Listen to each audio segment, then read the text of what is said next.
Vous écoutez Kotao Vibration, l'émission sur la cuisine et le bien-être.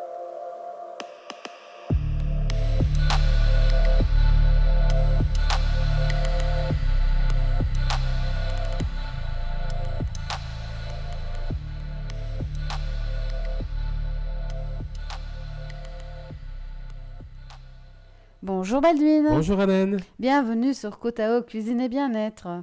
Bonjour à tous. Bonjour à tous. Alors Baldwin, tu es coach en alimentation et tu vas nous parler de cuisine. Oui, Anan, tu es thérapeute, tu vas nous parler bien-être.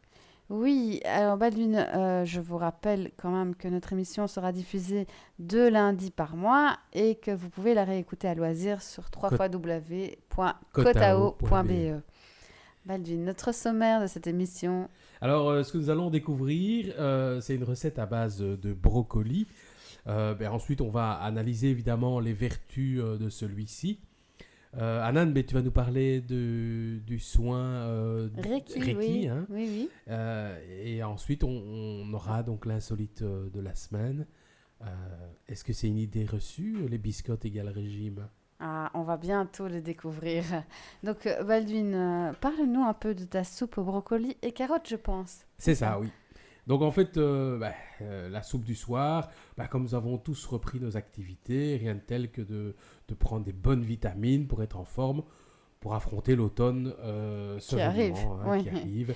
Alors, Et rien de tel qu'une bonne soupe, quoi. Hein. Ça prend longtemps pour faire cette soupe? Alors le temps de cuisson, c'est 25 minutes et le temps de préparation, c'est 5 minutes. Donc c'est très rapide. Donc très, très vite fait. Et au niveau de la facilité, c'est une recette facile? Très facile. Et cher? Pas du tout. Ok, alors donne-moi un peu les ingrédients pour 4 personnes, Baldwin. Alors, 500 grammes de brocoli, moi je vous invite à prendre surgelé parce que toutes les vitamines sont garanties dans un produit surgelé. 250 grammes de carottes, 2 oignons, du sel, un cube de bouillon de légumes bio et 1,5 litre d'eau. D'accord. Et au niveau de la préparation, comment ça se passe? Il n'y a rien de tel, c'est très facile. Dans une casserole, vous placez les oignons et les carottes épluchées et coupées en gros morceaux, ainsi que le brocoli. Ensuite, vous mettez une cuillère à café de sel, le cube de légumes et vous couvrez le tout de l'eau. Et ensuite, vous laissez cuire à feu vif jusqu'à ébullition et vous réduisez à frémissement et vous laissez mijoter environ le tout 25 minutes. D'accord. Donc, on a fini déjà notre soupe? Voilà, une fois qu'elle est terminée, vous la mixez. Ok. Vous rectifiez l'assaisonnement si possible. Il faut savoir que dans un potage vert, on ne poivre jamais. Mais peut-être que vous aimez avoir un petit goût poivré. Ah ouais, moi j'aime bien. Hein. Voilà, mettez du poivre blanc, il est plus doux que le poivre noir qui est un petit peu plus agressif dans le cadre d'un potage. C'est vrai ça, parce que j'ai toujours eu l'impression que le poivre blanc était plus fort justement que le poivre noir. Tu m'intrigues un peu là. Non, poivre noir, c'est plutôt pour une viande qu'on utilise ce produit, Okay. concassé ou complètement moulu. Dans une préparation à base de légumes, il vaut mieux utiliser le poivre blanc, voire poivre de Cayenne, qui n'est pas un poivre, mais qui peut relever aussi les légumes. Mais pas dans un potage, Et alors, vert en tout cas. je crois que toi tu mets un petit plus là pour les gourmands. Voilà, si vous n'êtes pas en période de régime, je vous invite à mettre une grosse cuillère de fromage aux fines herbes ou du crème cheese, voire un peu de crème, et vous mixez encore une fois le tout. Ça va donner un petit goût sympa à votre soupe et ça permettra aux enfants de pouvoir manger du brocoli. Sans être embêté voilà, par l'aspect ou par le goût. par le goût qui est un peu Ok. plus fort et différent. Est-ce qu'on peut la manger froide cette soupe ou pas du tout? Absolument, on peut manger cette soupe froide. Évidemment, en automne, c'est moins sympa de manger une soupe froide. Oui.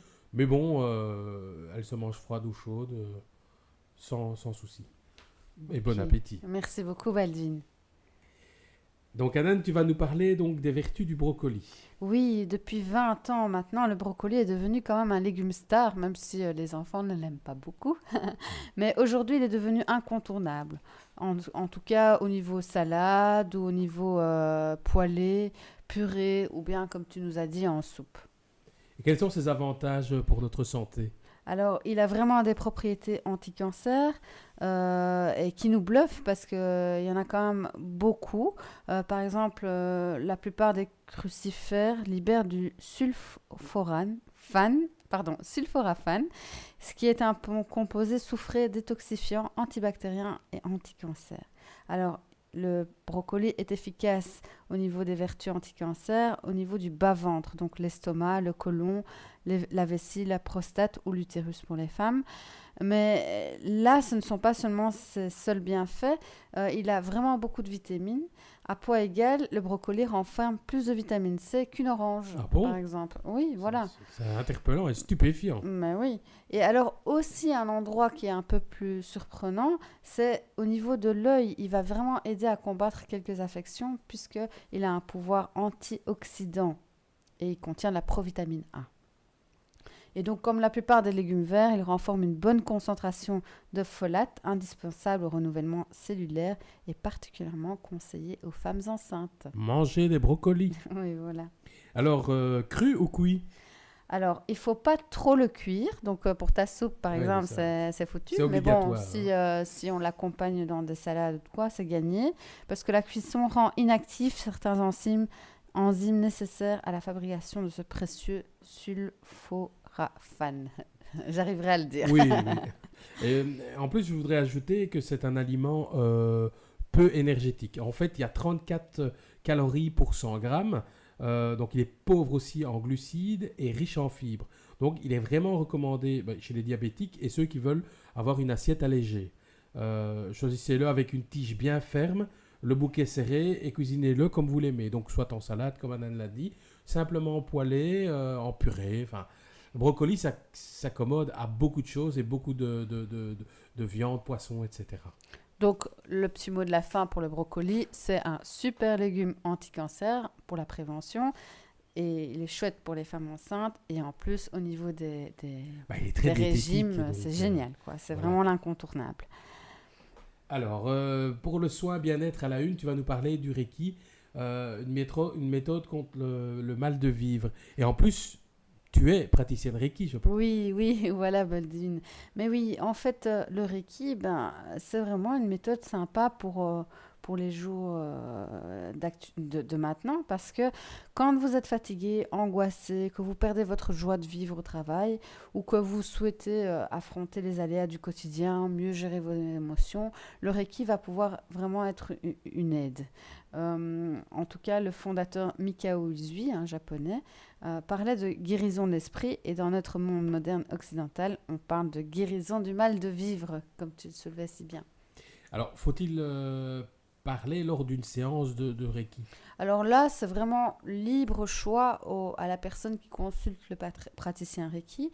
Parfois, la personne veut expliquer les raisons de sa venue ou la manière dont la souffrance s'exprime. Parfois pas. Il y a des gens qui préfèrent ne pas parler. Mais dans tous les cas, un échange peut avoir lieu si la personne vraiment le souhaite. Mais alors, à partir du moment où la personne veut vraiment parler lors d'une séance de Reiki, il y a vraiment un travail de fond qui s'opère. Donc il y a vraiment une libération de ce qui pèse à la personne, puisqu'il y a la séance de Reiki d'une part et le travail sur la parole d'autre part. Bien entendu, j'insiste bien, cette étape de parole n'est pas vraiment obligatoire. Et combien de temps dure une séance? Donc ici de nouveau, ça dépend si la personne veut parler ou pas, mais en tout cas, si c'est vraiment un travail d'épanouissement personnel, juste le ressenti, c'est une séance qui va durer 1 heure. Mais si par contre la personne vient avec une certaine détresse, avec le besoin de parler pour gérer un coup dur, la perte d'un job, un deuil, etc., il peut s'accompagner vraiment d'un travail de fond. Et là, la consultation sera un peu plus longue. On peut aller jusqu'à 2 heures de consultation si jamais. Ah oui, quand même.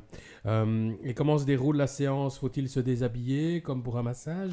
Non, alors pendant la séance, le consultant s'allonge, il est habillé, il a les yeux fermés et le praticien va alors débuter son travail en frôlant des points spécifiques du corps de la personne, tête, épaules, torse, bassin, jambes et pieds. Donc il y a un léger toucher, mais de nouveau, c'est pas le toucher du massage sur un corps non habillé. Ici, c'est vraiment le consultant est habillé et c'est un léger toucher.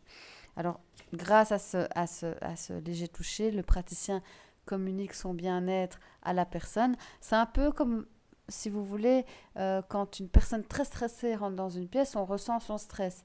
Ici, c'est le contraire. C'est le praticien qui se met dans des conditions vraiment de zen attitude et qui communique à la personne en demande.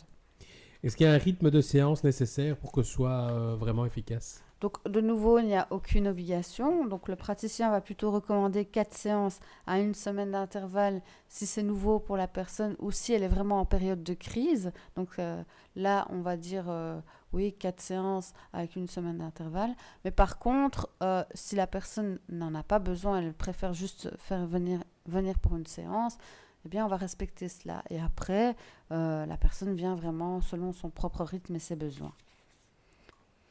Baldwin, tu vas nous parler des biscottes et de cette idée reçue comme quoi les biscottes sont bonnes pour le régime. Mais apparemment, ce n'est pas vrai. Ben oui, on entend souvent quand on fait régime, une biscotte ne fait pas grossir, mieux vaut manger des biscottes plutôt que du pain. Ben, la réalité sur cette petite tranche croquante, ben, elle est moins tendre. Il s'agit en fait d'un vrai pain de mie, cuit une seconde fois pour devenir croustillant. Mais oui, au fait, Baldwin, c'est quoi le pain de mie? Il se constitue de comment?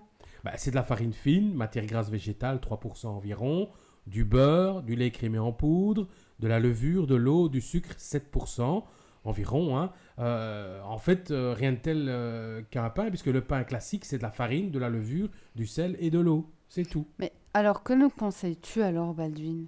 Bah, si vous avez envie de manger des biscottes, faites-vous plaisir. Si vous avez bien un son croquant, le côté agréable, etc. Ben oui, mais essayez de ne pas en manger tous les jours parce elle est beaucoup plus calorique que du pain.